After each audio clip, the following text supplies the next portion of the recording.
مرحبا، كيفكم اليوم؟ اليوم وصفتنا سهلة وبسيطة وسريعة. أهم إشي إنكم تجهزوا الأغراض، وهي عبارة عن نودلز.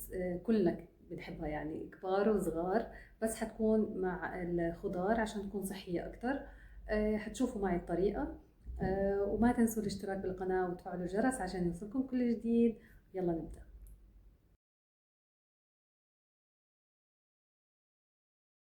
أول شي راح نحط زيت بالمقلة، وراح نتركه يحمى شوي، وبعدين راح نبدأ. حطيت جزر، راح احرك الجزر كتير منيح لغاية لما يدبل،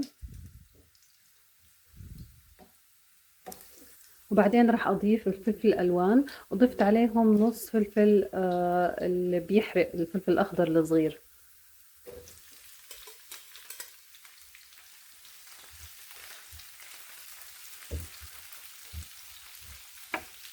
وهون بنفس الوقت اللي حطيت فيه الخضار على النار عشان تستوي، حطيت النودلز بس بالمي عشان تستوي لمدة تقريبا 3 دقايق. ما بدنا اياها تكون مستوية كتير عشان حتكمل سواها مع بقية الطبخة.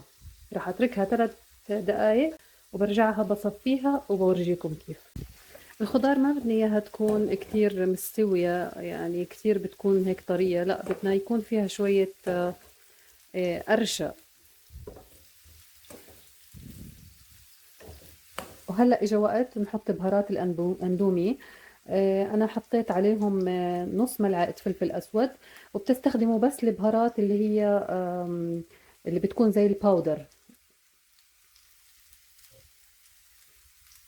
بنحرك.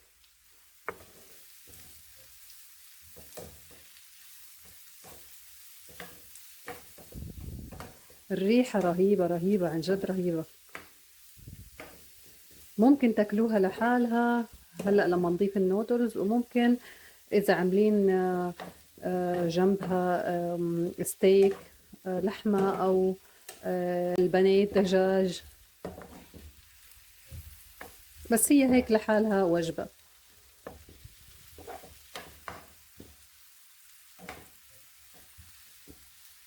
هلأ بعد ما حركنا كتير منيح راح نحط صويا صوص.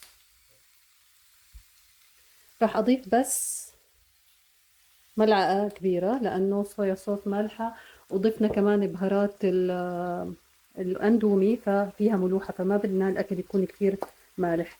وهون كمان هلا بدنا نضيف كمان الصويا صوص الحلوة. الصويا صوص الأولانية كانت مالحة، وهلا هاي الصوص صويا صوص الحلوة راح أحط معلقتين كبار بس،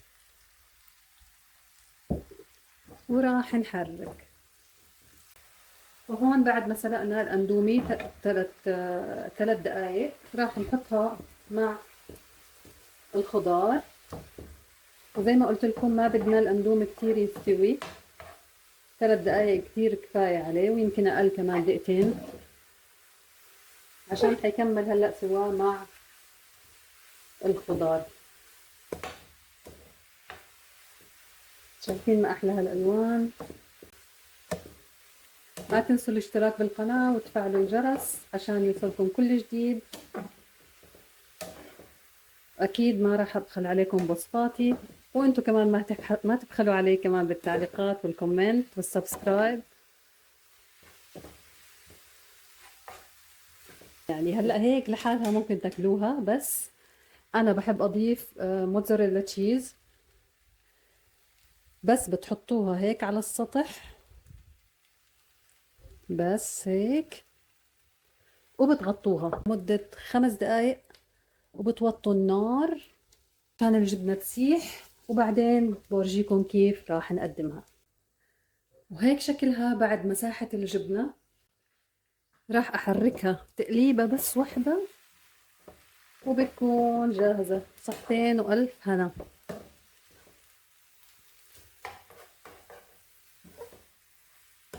وهيك بتكون وصفتنا جهزت. وما تنسوا الاشتراك بالقناة وتفعلوا الجرس عشان يوصلكم كل جديد. ونلتقي على خير، وباي باي.